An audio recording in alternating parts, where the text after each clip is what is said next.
What's up, Land Rover fans? Today I'm going to be fixing a little creak that I've got going on with my 2013 Range Rover. I've got new sway bar bushings or anti-roll bar bushings. These are new from Land Rover. Gonna have to pull off the under tray, pull off the sway bar itself, and swap these out. Not too big of a deal. And then I've got new sway bar links as well. I figured I've got to disconnect these to get the sway bar out. I might as well replace them. This has got a reasonable amount of mileage on it, so it's always a good thing to have some new parts if you can. I'm gonna go ahead and get started and I'll show you as I work. Got my new parts right here, new sway bar bushings and new sway bar links. I'll post the part number for these in the description. And all we've really got to do, if you look under here, you can see our sway bar and our link right here. So there's a nut on the back side of this. I'll get that off with a wrench and disconnect that. And then up top, we've got the same thing. So I'm gonna go ahead and crack those off. Obviously I got it up on jack stands right now, wheels off.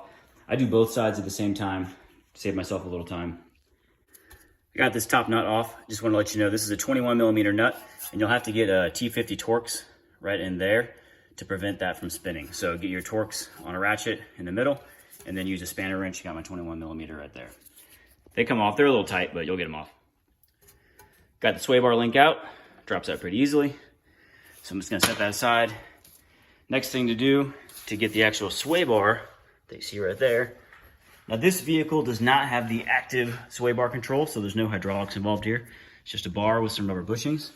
I'm gonna first take off the under tray. There are some 15 millimeter bolts all around that hold it on. Just got the under tray off. And now if we go around the side, you can see the next step we gotta do here. For the passenger side, you have pretty good access to the bolts for the sway bar bushing bracket, which is right there. On this side, this is a little bit in my way, so I'm going to pull off this inner fender liner, and you can see it back there. We'll have access to the bolts, and we'll get that sway bar off. Show you what I've done here.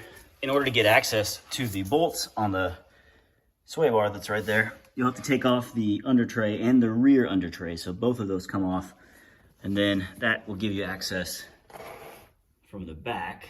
It's a little bit hard to see, but there's the sway bar bushing bracket on the left part of the screen there. So those are 15 millimeter bolts on there, and I'm gonna crack those off. Here are the two 15 millimeter bolts that hold that sway bar bushing bracket to the subframe. They're not crazy tight. I did use a breaker bar just to make my life a bit easier down there, but you have good access to swing it from underneath. Just got everything loose. I got the other, here they are, the other two bolts out of that sway bar bushing bracket. And now, if you look under here, I'm actually gonna leave the sway bar in place and just push it back. It's like a clamshell type bushing. So if you just move it back, you'll have enough room to get the bushing off without having to snake the sway bar out of there. There's a lot of other stuff in the way. So just give yourself just enough access right there. It's a pretty snug fit with that bracket. So what I'm doing, after I pop the bracket off, I kind of use a screwdriver to pry it away. Now I'm gonna slide the bushing, rather than split the clamshell, because it's pretty stiff, I'm gonna slide the bushing off the sway bar. So I'm just pulling it this direction. It's kind of hard to see, but I'm taking it here, slide it that way and get it off. Here's the old part. You can see it's really not in too bad a shape. Everything was still pretty stiff. Maybe the other side is a little bit loose, but here's the new one. I'm gonna put it back on the same way the other one came off. So I'm gonna just slide it on the end and get it into place. There's no real tricks to getting these on.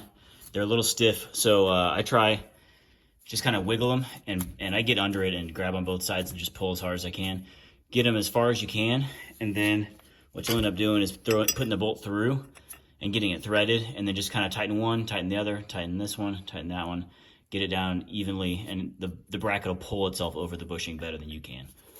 So I'm gonna get these last two bolts in. We'll start buttoning things back up. Just got the sway bar bolts, the sway bar bushing bracket bolts back in and tight. And next step, I'm gonna put my new sway bar link on. Just got everything tightened up, got the wheels back on.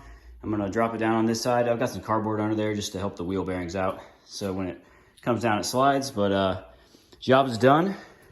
Overall, not too bad. A swivel is your friend for this one, so definitely pick one up if you don't have one. Well, I just got done with everything. Wheels are back on, it's back on the ground. I'm gonna take it for a little drive and make sure everything's tight and hopefully got rid of that creaking sound. So let me know if you guys have any questions about how the job went, and just post them up in the comment section. As always, thanks for watching, guys.